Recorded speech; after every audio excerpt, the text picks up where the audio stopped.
Muito bem, vamos discutir um pouco a natureza dos processos de dissolução e de precipitação de um sal em água, para em seguida a gente entender o que é uma constante de equilíbrio de dissolução, ou seja, um produto de solubilidade, e como é que a gente calcula as propriedades da solução de um sal usando essa constante. Muito bem. O que a gente tem que entender num processo de dissolução, né? Um processo de dissolução é alguma coisa da natureza. Eu vou escolher um sal pouco solúvel, que é o cloreto de prata. Então, um processo de dissolução é alguma coisa que parte da espécie sólida, né? do cloreto de prata sólido, e isso aqui vai se dissolver parcialmente. Aqui eu vou colocar uma flecha dupla indicando que isso aqui vai ser um processo em equilíbrio, e vai formar as espécies em solução. A prata aquosa, os íons em solução, e o cloreto na sua forma aquosa. O processo de dissolução é a transformação da espécie sólida, que com frequência sais, né, são sólidos cristalinos. Então a gente tem uma estrutura organizada em solução, que eu vou representar ela assim. A gente tem uma estrutura organizada no sólido, perdão.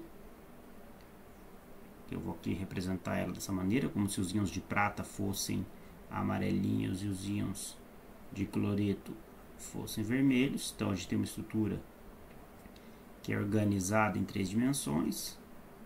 Então existe uma regularidade nessa estrutura. As ligações no sal são iônicas, né? Então isso aqui é em 3 dimensões. As ligações no sal são iônicas porque as bolinhas amarelinhas, que são os íons de prata, têm carga positiva, e as bolinhas vermelhinhas, que são os íons de cloreto, têm carga negativa. O processo de dissolução leva, né, aqui em equilíbrio, a passagem desses íons para a solução aquosa, e na solução aquosa, como foi discutido antes, né, esses íons vão estar solvatados por água, né? Então eles vão se separar, e aqui vai ficar tudo dentro do meio aquoso, e eles vão estar separados na solução. Esse é o processo de dissolução do sal. Aqui a gente está representando isso na forma de um equilíbrio, o que indica que, e aqui a palavra é bem precisa nesse sentido, né? Existe uma probabilidade de que um íon de cloretos, por exemplo, se desprenda. Vamos mudar a cor da flecha, mas existe uma probabilidade de que um desses íons de cloreto se desprenda da fase sólida e vá para a solução aquosa. Existe uma certa probabilidade de que um íon de cloreto ou de prata saia da fase aquosa e volte para a fase sólida. Então esse processo é um processo em equilíbrio, e ele vai acontecer, e isso significa que ele está acontecendo o tempo todo, né? Então existem íons saindo da fase sólida e passando para a fase aquosa, existem íons saindo da fase aquosa e passando para a fase sólida. E isso vai acontecer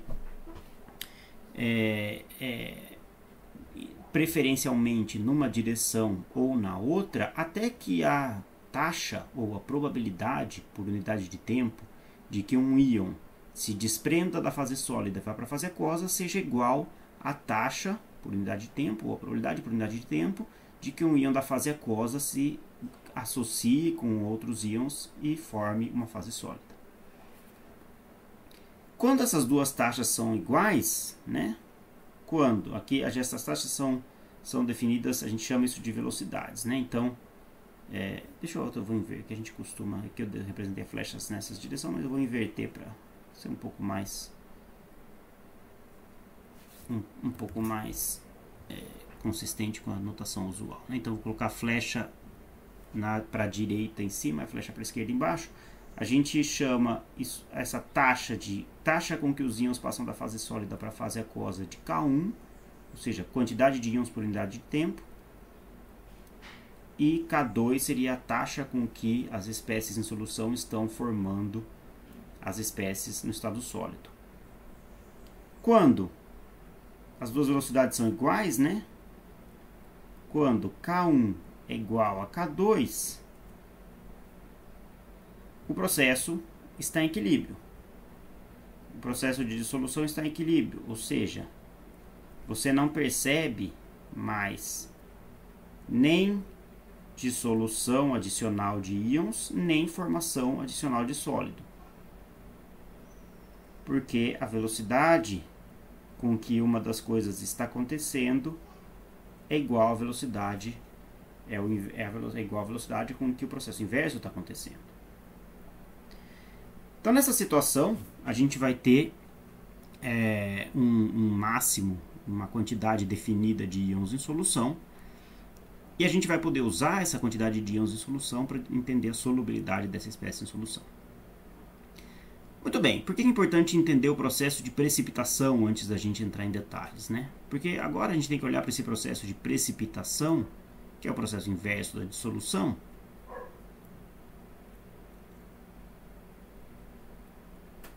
para entender por que, como entra ou não entra a quantidade de sólido que eu tenho no meio, nas propriedades desse meu equilíbrio. Então, eu tenho uma quantidade de íons em solução, e aqui eu estou representando uma quantidade de sólido também presente no meio, e essas duas coisas estão em equilíbrio. Mas a gente vai ver, né, a gente vai entender que a quantidade de sólido é pouco importante nesse processo. Então, por que isso acontece, né? Isso acontece pelo seguinte: vamos imaginar que a gente tem a solução, e aqui a gente vai ter uma solução aquosa, e se vocês fizerem, inclusive, esse experimento em casa, e esse é fácil de fazer, não com cloreto de prata, mas com um sal qualquer, sal de cozinha, e vocês... Bom, o processo de dissolução é uma coisa que a gente está bastante acostumado, né? Você joga sal, você joga uma espécie aqui sólida, né? Um pozinho, e esse pó ele acumula no fundo.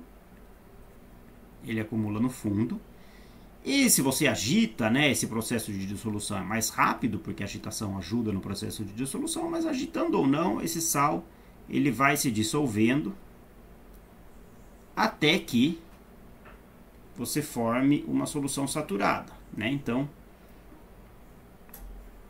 em algum momento esse processo de dissolução termina e você vai ter na sua solução talvez um pouquinho de sal que sobrou, e a maior parte do sal, e aqui a gente tem que tomar muito cuidado com a forma como a gente representa isso, porque na verdade, por exemplo, no sal de cozinha isso não vai trazer, não vai dar nenhuma cor para a solução. Aqui era transparente, aqui vai colocar transparente, mas para representar isso eu vou colocar umas linhazinhas aqui, né, tentando indicar que o sal está dissolvido em solução. Então o sal se dissolveu e formou essas espécies em solução. Então aqui eu tinha, por exemplo, vamos continuar com o mesmo sal que a gente tinha. Aqui a gente tinha cloreto de prata sólido, que eu adicionei, que é essa espécie aqui. Então, cloreto de prata sólido. Ele se dissolveu, ele vai formar cloreto de prata aquoso, que significa que aqui eu vou ter, aqui na solução agora, deixa eu abrir um espaço. Aqui na solução agora eu vou ter íons de prata e íons de cloreto. Aqui nesse caso sobrou um pouquinho de cloreto de prata sólido, aqui continua tendo cloreto de prata sólido.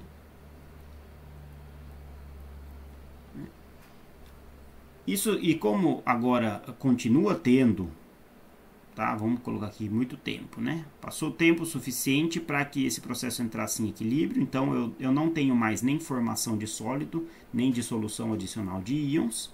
Então aqui eu entrei em equilíbrio, que significa que a taxa com que o meu sal se dissolve é igual à taxa com que os íons se juntam para formar o sal novamente, sólido. Porém, aqui entra um ponto importante, né? A gente está acostumado a pegar essa solução aqui e filtrar ela para eliminar esse sólido. Então, eu vou fazer um processo de filtração, né? O que vocês fariam no laboratório seria isso, né? Você pega, joga ele num filtro, funilzinho, isso é como é que é o funil de laboratório, que é um papelzinho aqui dentro.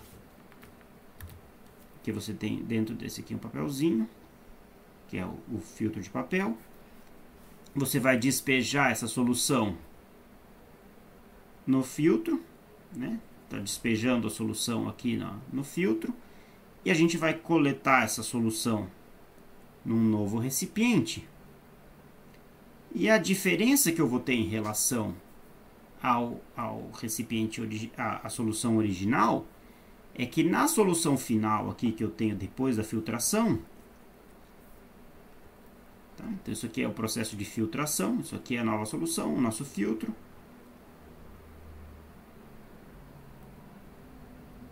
Depois de filtrar, eu vou ter a mesma solução que eu tinha antes, porém, o meu sólido, aquele sólido remanescente, ficou aqui no fundo do pote ou ficou no filtro. Então, esta solução aqui,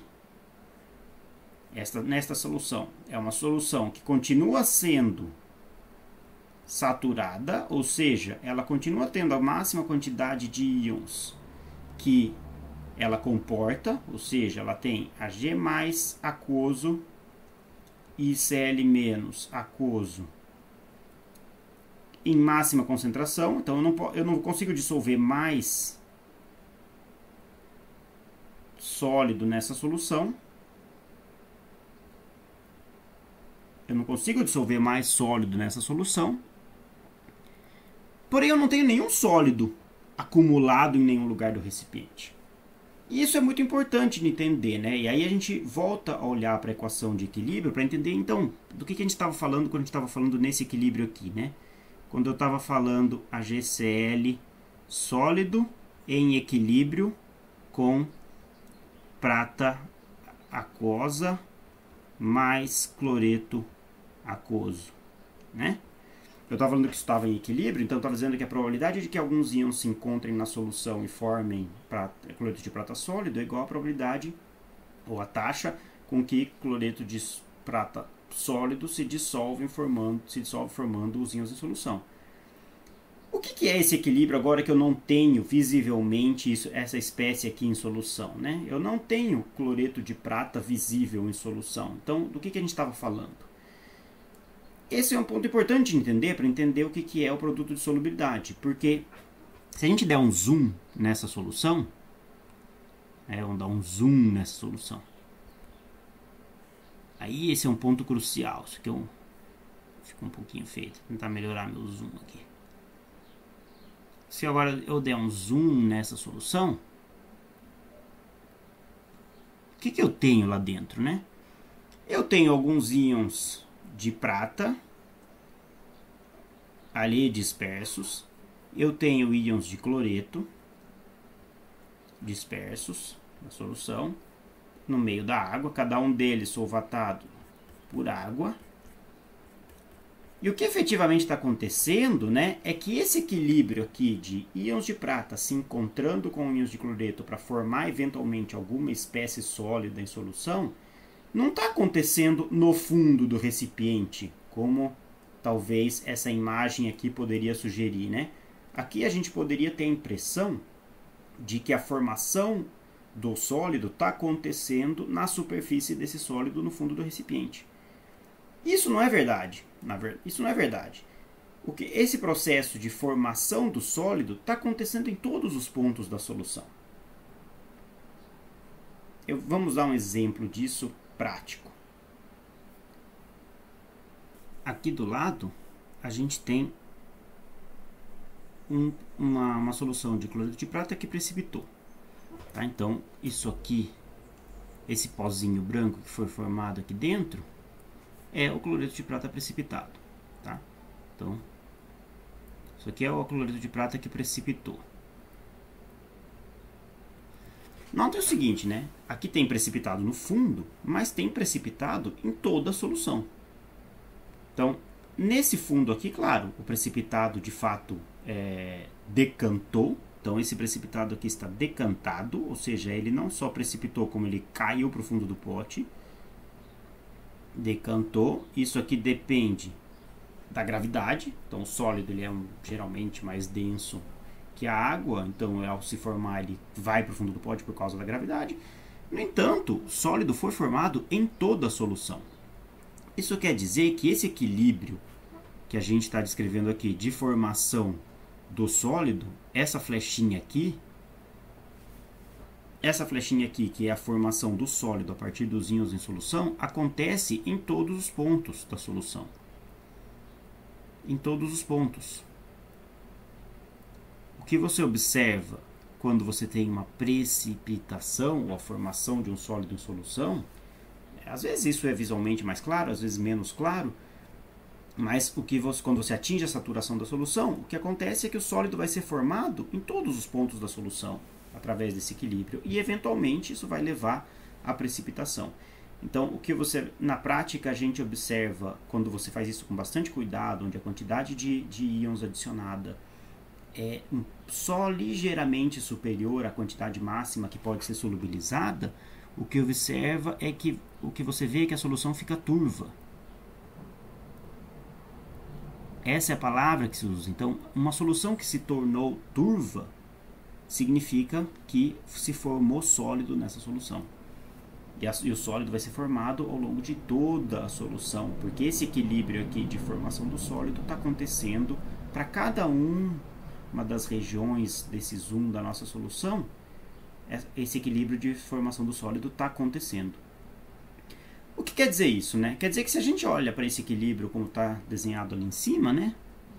HCl sólido formando em equilíbrio prata mais aquosa mais cloreto aquoso, esse HCl sólido não é um HCl sólido que está precipitado no fundo do pote. Não faz sentido falar de qual é que é a concentração dessa espécie em solução, porque em todos os pontos da solução podem estar sendo formadas pequenas nucleações de HCl sólido, ou pequenas partículas de HCl sólido, que estão se dissolvendo e se formando em equilíbrio com os íons de solução. Então, quando a solução fica saturada, né, e atinge um máximo de dissolução de íons, significa o quê? Significa que você não pode dissolver mais íons na solução. Portanto, que a concentração dos íons é máxima para aquela condição experimental.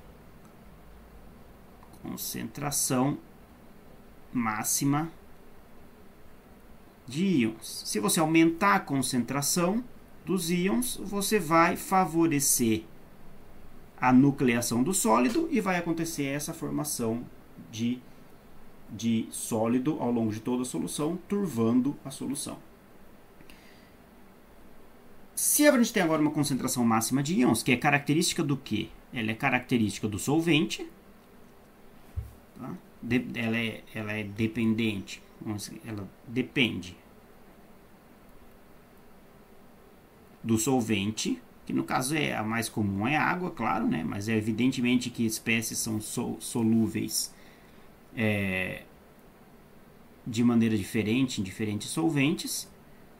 Depende da temperatura também, tá? Majoritariamente. Então, se você está numa temperatura mais alta, você consegue dissolver mais íons. Por quê? Porque você favorece a dissociação desse sólido na forma de íons. Se você está numa temperatura mais baixa, você favorece que os íons se encontrem e grudem um no outro, formando o sólido.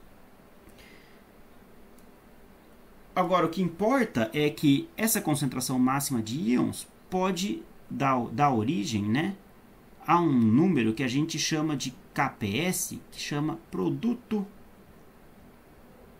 de solubilidade.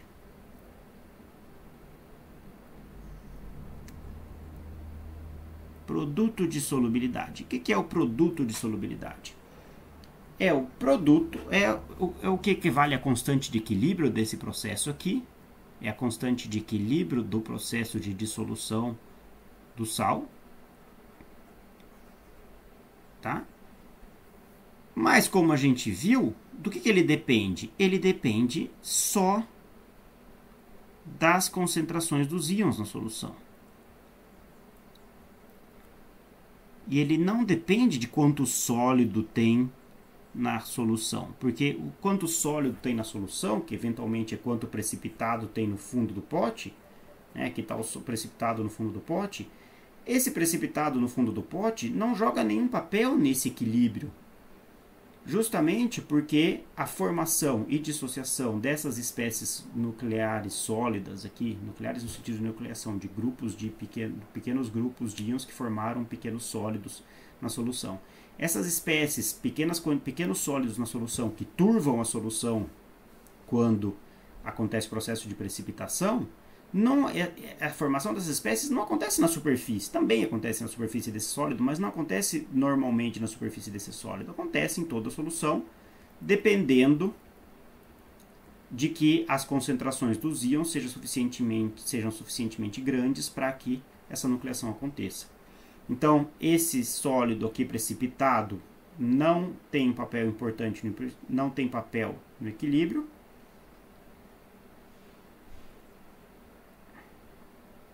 Não tem papel no equilíbrio, esse sólido aqui precipitado,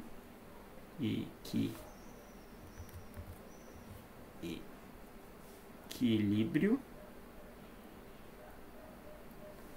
de tal forma que a quantidade máxima de sal que pode ser dissolvida é determinada unicamente pela concentração máxima que esses íons podem atingir nessa solução. Então, quando você dissolve tudo o que você consegue dissolver, você vai ter uma concentração máxima de íons que foi dissolvida na solução.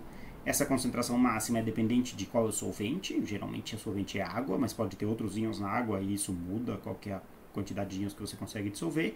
E é dependente da temperatura também, né? Quanto maior a temperatura, mais íons você dissolve. E esse KPS vai ser uma característica, tá? Ele é característico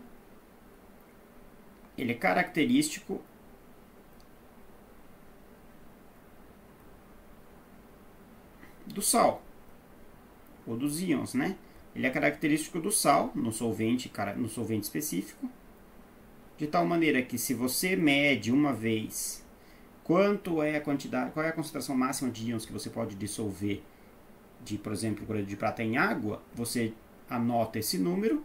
E esse número vai permitir que você especifique, né? Esse número é uma medida de qual que é a máxima quantidade de sal que você pode dissolver em água para aquele sal específico. Então, diferentes sais têm KPS diferentes. Quanto maior o KPS, significa que mais íons podem ser dissolvidos em solução. Portanto, mais íons, portanto o sal é mais solúvel naquela solução. Então vamos dar alguns exemplos, né, de produtos de solubilidade diferentes. E para isso vamos pegar uma tabelinha. Então se a gente colocar aqui sal, vamos fazer uma tabelinha aqui para alguns exemplos. Qual que é o KPS desse sal, ou seja, o produto da concentração dos íons em solução, numericamente falando. E aqui vamos colocar qual que é a reação envolvida. Reação envolvida. A gente vai ter o seguinte, então, para o caso do cloreto de prata, que é o que a gente está trabalhando, a gente tem um KPS, medido experimentalmente, de 1,7 vezes 10 a menos 10. O que quer dizer que essas duas concentrações, como aqui é 10 a menos 10, são da ordem de 10 a menos 5. Então, a gente tem concentrações de 10 a menos 5, que é 0,1, 2, 3, 4, 5, aproximadamente, mol por litro de cada íon em solução, no caso do HCl. Então, é um sal pouco solúvel, né? Então, você consegue dissolver só 10 a menos 5 mol por litro de cloreto de prata em solução. A reação de dissolução é essa que a gente já discutiu aí várias vezes. Ag mais aquoso mais Cl menos aquoso.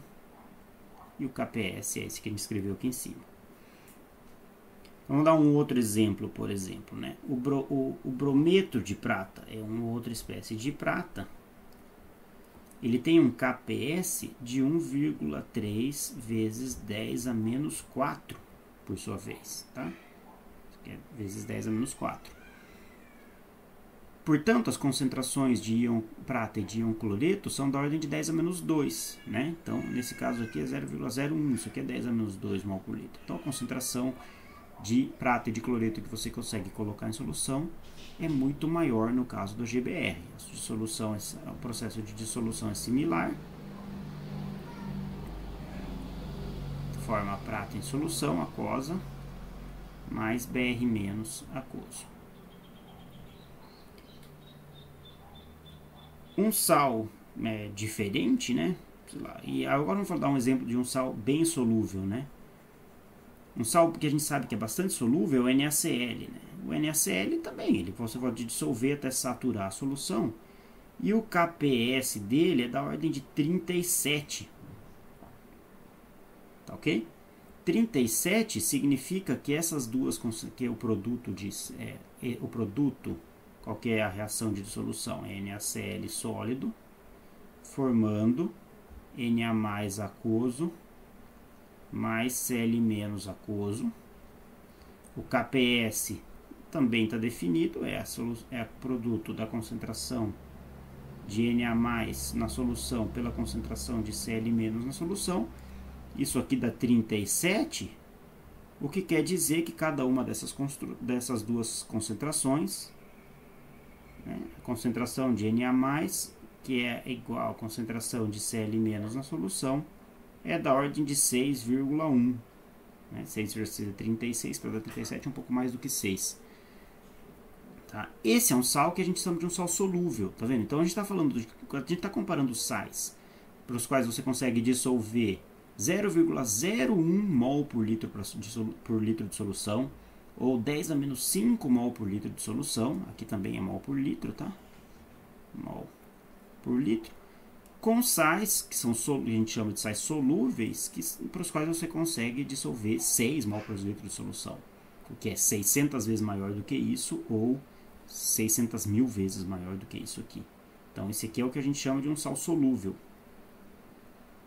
Na prática, né? É um sal bastante solúvel, não é infinitamente solúvel, né? Um outro exemplo desse, um outro sal solúvel, não vai caber aqui tudo, mas é o nitrato de prata, que geralmente o nitrato de prata é o sal de prata que a gente usa nos experimentos, porque ele é bastante solúvel, então você dissolve a prata a partir do nitrato de prata e ao acrescentar algum outro íon, cloreto ou brometo em solução, você causa a precipitação dessas espécies aqui. Ok? Então, o resumo da aula, né, é que é importante entender, bom, a dissolução e a precipitação envolve a formação do sólido e a dissolução do sólido em solução. O que é importante, fundamental entender é que o sólido precipitado não joga nenhum papel nesse equilíbrio, né, porque o equilíbrio acontece com os íons que estão efetivamente dissolvidos, e eles que vão eventualmente nuclear pequenas quantidades de sólido em qualquer ponto da solução, levando à turvação da solução. Eventualmente, se você forma bastante sólido e as partículas ficam grandes, a gravidade vai fazer esse sólido cair para o fundo do pote, e aí você vai observar o sólido formado no fundo do recipiente, mas isso não é importante para o equilíbrio em solução. Essa espécie sólida, ela não é a espécie sólida que está precipitada no fundo do pote. Ela é uma espécie sólida que pode ser formada em qualquer ponto da solução. Então, ela não joga nenhum papel. A quantidade de sólido visível na solução não joga nenhum papel. E o que determina quanto sal pode ser dissolvido é o produto das concentrações de íons na solução, que formam o sal. Nesse caso, o produto da concentração de íons de prata com a concentração de íons cloreto. Tá? E sais pouco solúveis podem ter com produtos de solubilidade de 10 a menos 4, 10 a menos 10, o que significa concentrações de 10 a menos 2 ou 10 a menos 5 mol por litro de sal dissolvido em solução no máximo. E sais bastante solúveis, como cloreto de prata, nitrato de prata, têm solubilidades bem maiores, produtos de solubilidade bem maiores. Então você consegue dissolver quantidades bastante maiores de concentrações de 6 mol por litro em solução desses sais solúveis em água. É isso aí.